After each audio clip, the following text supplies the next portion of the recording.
Hi, quick reviews. It's me, Sergio. So we'll continue with our SPSS episode. Let's have another t-test, and this time we'll have the independent t-test. So we have here two groups, the female group and then the male group. And we have here scores, particularly math scores. And we will try to answer if which group performs better in math tests, okay, given the scores. So, considering the variable view, for the sex, it is nominal, okay, and for the scores, of course, since it is numerical, it's scale. For the sex, we have two groups. So, usually, considering the order in the alphabet, so female for one and then male for two. Okay, so we have to do that because using independent test, there must be two groups. So before we will perform this test, we will check first the assumptions. So considering this site, still statistics.laird.com. So as stated in here, the independent samples t-test or independent t-test compares the means between two unrelated groups on the same continuous dependent variable. So we have two unrelated groups. So in our example, we have the male and then the female groups. So we have to consider the assumptions. Assumption number one. Your independent variable should be measured on a continuous scale. So our dependent variable, so we are talking about math performance, math scores. So it's numerical. So meaning this assumption is met. For the second assumption, your independent variable should consist of two categorical independent groups. So for our two groups, so we have the male and the female groups. So it is also met. For our third assumption, you should have independence of observations, which means that there's no relationship between the observations in each group or between the group themselves. So there must be different participants in each group with no participant being in more than one group. And this is observed in our given data. So this is also achieved. Assumption number 4. There should be no significant outliers. So we will check our data using JASP, Jeffrey's Amazing Statistics Program. Okay. Open, computer browse, independent t-test, and then the data. Descriptive, descriptives, the scores, plots, frequency. So as you can see, so basically, there are no extreme values. And this can be supported with the normality test. So let's go back. So this is achieved. Assumption number 5. Your dependent variable should be approximately normally distributed for each group of the independent variable. So for the independent variable. Okay. So we will check it using SPSS. So we have to consider per group. So we will copy this. Okay, this is our group 1.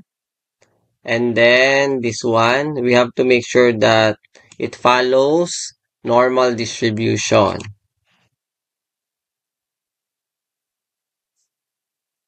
Okay, so we have, we'll use G1. Okay, group 1 and group 2. Center, center, scale, scale. Okay, let's check. Okay, we'll consider 0 decimals in here. Okay, so analyze, descriptive statistics, explore. And then the dependent list, put G1 and G2 plots, normality plots with test, continue. So we have to consider each independent variable. So let's see. Okay, and this is the result of Shapiro-Wilk. So for group 1, 0.477, group 2, 0.303, meaning these are all above 5%, meaning both the groups, okay, follow the normal distribution, meaning the data is also normal. So we have achieved, okay, this one for each group of the independent variable. So we'll proceed with assumption number 6. There needs to be homogeneity of variances. And we can check this one using Levin's test. Okay, and we can go back to this one after performing the analysis. Okay, let's do it. Analyze, compare means and independent samples, t-test. Okay, just put this scores in the test variables box. And again, for the sex, okay, in the grouping variable, and then 1 and 2, continue. Okay, and then okay. So let's see from the result. So we will consider first the Levin's test for equality of variances for our last assumption.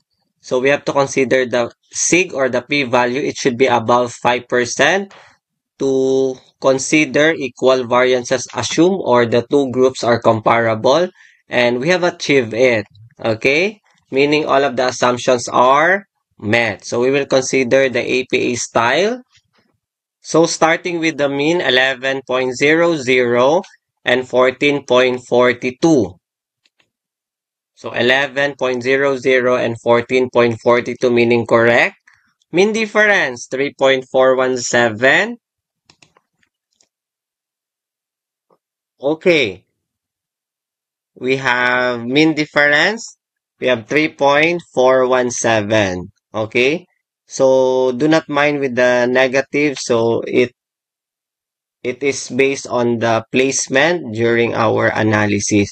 If I'm going to switch it, okay, for the groupings, just for example, okay, 2, 1.